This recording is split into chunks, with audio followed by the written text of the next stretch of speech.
Bonjour et bienvenue dans cette nouvelle vidéo dans laquelle nous allons vous présenter le package PLSDA que nous avons implémenté sous R dans le cadre d'un cours du Master 6 de l'Université Lyon 2. Ce package a été conçu par Lisa Dezoubo, Chloé Bruyas et moi-même, Manon Saguet. Le package se compose de 9 fonctions qui permettent de réaliser une régression PLS dans le cas où la variable cible est une variable qualitative à 2 modalités ou plus. Nous allons voir au cours de cette vidéo les différents paramètres que nous pouvons ajuster, notamment le nombre de composantes ou la sélection de variables par exemple. Pour commencer, il va falloir télécharger et installer le package PLSDA. Donc pour cela, vous suivez le lien dans la description de la vidéo et vous téléchargez le fichier plsda.tar.gz. Et une fois que vous l'avez téléchargé, dans R, dans l'onglet Package, vous allez sur Install, vous sélectionnez Install from Package Archive File et vous allez sélectionner le plsda.tar.gz. Il doit bien être en format .tar.gz ici. Une fois que c'est fait, vous cliquez sur Install. Vous voyez que ça a été installé dans la console. Et maintenant, quand vous allez chercher le package dans la bibliothèque des packages de R, celui que vous venez d'installer est disponible. Si vous cliquez sur PLSDA, vous arrivez sur la documentation du package avec les 9 fonctions, chacune d'entre elles étant documentée dans les normes R, avec la description de la fonction, l'utilisation, les paramètres d'entrée et les valeurs de sortie. Une fois que vous avez installé le package, il va falloir le charger. Vous voyez ici, la case n'est pas cochée, donc il n'est pas chargé. Donc pour le charger, soit vous cochez directement PLSDA ici, soit vous entrez dans le script library PLSDA et vous exécutez la commande. Et à ce moment-là, vous voyez que c'est bon, votre package est chargé. Alors, une fois que vous avez installé et chargé le package PLSDA, on va pouvoir l'utiliser et parcourir les différentes fonctionnalités du package. Donc pour cela, on va se servir d'un jeu de données test qui est Seeds Dataset, que vous pouvez trouver en suivant le lien dans la description de la vidéo. C'est Seeds_Dataset, donc je vous invite à le télécharger. Et une fois qu'il est téléchargé, vous pouvez cliquer sur Import Dataset from Excel. Vous allez chercher le jeu de données que vous venez de télécharger. Donc il va s'afficher ici. On a 8 variables, dont 7 variables quantitatives et une variable cible qui va être la variable à prédire. Les autres variables étant les variables de prédiction ou les variables prédictives. Le code qui permet d'importer le package est le suivant, il a été généré automatiquement. On va pouvoir nous alléger l'écriture en l'appelant seeds par exemple, donc pensez à bien le faire à la fois ici et dans le view, sinon ça va générer des erreurs. Et vous pouvez importer. Donc vous avez bien vos données qui sont disponibles. Ce qui peut être assez pratique à faire, c'est de récupérer le code dans la console et le mettre dans le script pour pouvoir s'en resservir après sans avoir à refaire la manipulation. Voilà, donc on a maintenant notre package PLSDA qui est disponible et opérationnel et le jeu de données sur lequel on va faire une régression PLS dans le cas où la variable cible est une variable qualitative à 2 modalités ou plus. Alors, pour effectuer une prédiction à partir d'un modèle de régression PLS, on va tout d'abord diviser notre jeu de données en 2 échantillons, un échantillon d'apprentissage qui va servir à construire le modèle et un échantillon test qui va servir à tester le modèle. Pour diviser notre jeu de données, on peut appeler la fonction plsda.splitSample. Donc quand on regarde la documentation, on voit que cette fonction prend en entrée un jeu de données et une proportion pour le nombre d'individus dans l'échantillon d'apprentissage. Par défaut, on prend 75% des individus de la population totale. En sortie, la fonction va nous renvoyer 2 jeux de données, un jeu de données d'entraînement train et un jeu de données de test. Donc je vais appeler seeds.train mon jeu de données d'apprentissage. Donc j'appelle ma fonction plsda.splitSample sur mon jeu de données seeds et je récupère train. Et je vais faire la même chose pour construire mon échantillon test. Donc en remplaçant, je vais l'appeler ici test et je vais récupérer non pas train mais test. Et quand j'exécute mes 2 fonctions, je me retrouve bien avec un jeu de données test de 53 individus et un jeu de données train de 157 individus. On construit le modèle de régression PLS à partir de la fonction plsda.fit. Quand on regarde la documentation, cette fonction prend en entrée une formule, un jeu de données d'apprentissage, enfin dans notre cas d'apprentissage, le nombre de composantes, si on fait une sélection de variables ou pas, et dans le cas où on n'a pas le nombre de composantes qui est indiqué, l'algorithme va faire une validation croisée, donc on peut préciser ici combien on veut d'échantillons pour la validation croisée. Donc je vais appeler mon modèle modèle. J'appelle la fonction plsda.fit. Je veux prédire la variable seed en fonction de toutes les autres. Pardon. Donc je mets un point ici. Je fais mon modèle sur mon échantillon d'apprentissage, seeds.train, et je fixe mon nombre de composantes à 2. Donc il n'y aura pas de validation croisée pour déterminer le nombre de composantes.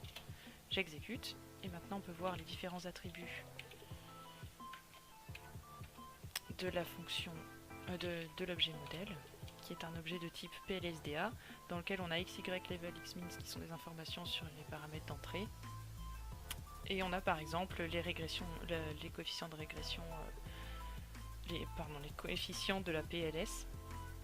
Donc si on fait modèle PLSCoef, on a pour chaque variable les coefficients de la PLS pour les deux composantes.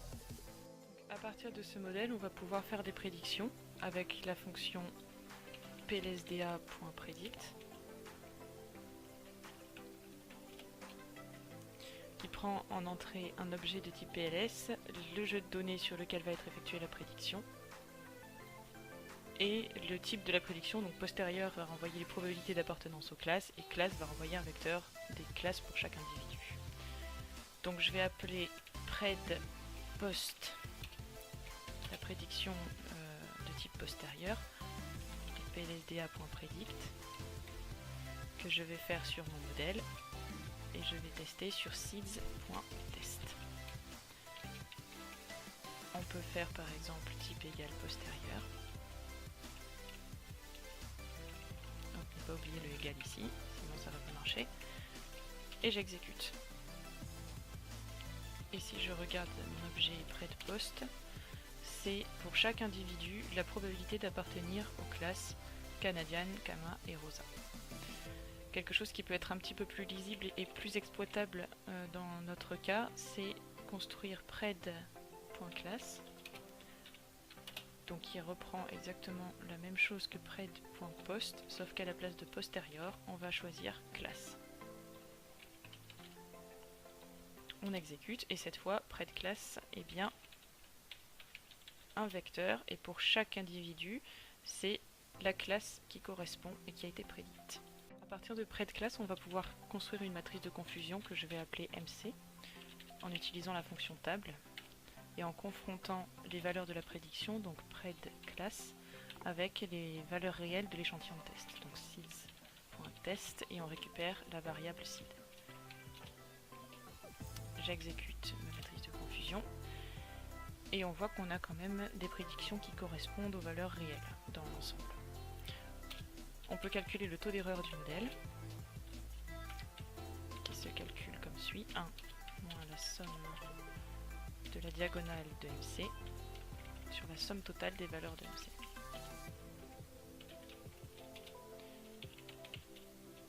Et on a une erreur qui est de l'ordre de 9%, donc c'est un très bon modèle. Un bon modèle, en tout cas. On peut également calculer la précision du modèle, qui est égale à diag_sum en faisant la somme par ligne, donc sums de MC. Donc on a une précision qui est de l'ordre de 85% pour canadienne et autour de 95-90% pour Kama et Rosa, et un taux de rappel où cette fois on va sommer les valeurs prédites par rapport aux colonnes de MC. Et on a donc un rappel qui est de 100%, donc c'est-à-dire que tous les Canadiennes sont prédits, et 75% et 95% pour Rosa. Donc on peut maintenant essayer de faire un modèle un petit peu plus fiable en utilisant la sélection de variables et la validation croisée pour le choix automatique de composantes. Donc on ne va pas préciser dans notre modèle le nombre de composantes à utiliser. Donc on récupère la ligne qu'on a faite un petit peu plus haut, on supprime ncomp égale 2 et on va mettre var select égale true. On pourrait préciser nfold égale 50 ou 30 en fonction du nombre d'échantillons qu'on veut dans la validation croisée. Ici on va laisser la valeur par défaut 10 et on va appeler le modèle modèle.cv. On exécute. À partir de modèle.cv, on peut aller chercher le nombre de composantes qui a été retenu. Donc modèle mconf, modèle.cv, attention il faut pas stopper. Donc ici on a 7 composantes qui ont été retenues. Et on peut également créer un objet VIP qui correspond à l'objet VIP généré lors du modèle.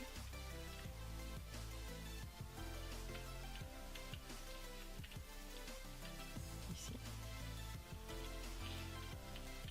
Et aller chercher par exemple les variables qui sont importantes pour la prédiction. Ici on en a 3, area, parameter et len-kernel.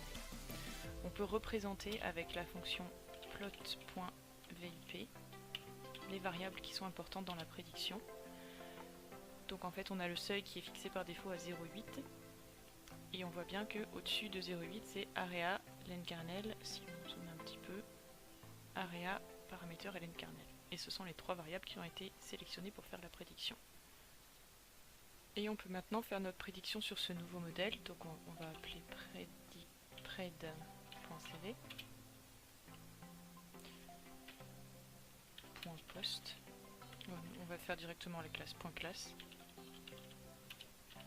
parce que c'est à partir de ça qu'on pourra avoir une matrice de confusion et comparer avec le modèle d'avant. Donc on va aller chercher la fonction predict qu'on avait implémentée avec classe la dernière fois. Et cette fois, on va juste prendre modèle.cv à la place et refaire sur seeds.test. On exécute. Et on va pouvoir calculer une fois de plus la matrice de confusion, le rappel. Donc on va laisser MC ici. Et sauf qu'à la place de pred class, on va mettre pred.cv.class. Et on exécute tout.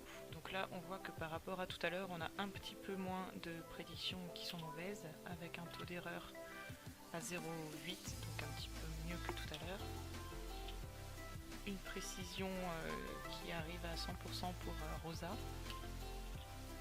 Et un rappel où on a toujours Canadian à 100% et Kama et Rosa qui ont légèrement augmenté. Donc ce modèle semble être un petit peu plus performant que celui qu'on avait fait sans cross-validation et sans sélection de variables. Et voilà, c'est tout pour la présentation de ce package. Nous avons parlé principalement des fonctions plsda.fit et plsda.predict qui sont les plus importantes dans le package. Les autres fonctions étant appelées en interne dans ces fonctions-là, elles sont tout de même utilisables en dehors. Vous avez le script de code qui a été généré en suivant le lien dans la description de la vidéo. J'espère que cette vidéo vous a plu et que ça vous servira pour utiliser le package PLSDA. À bientôt!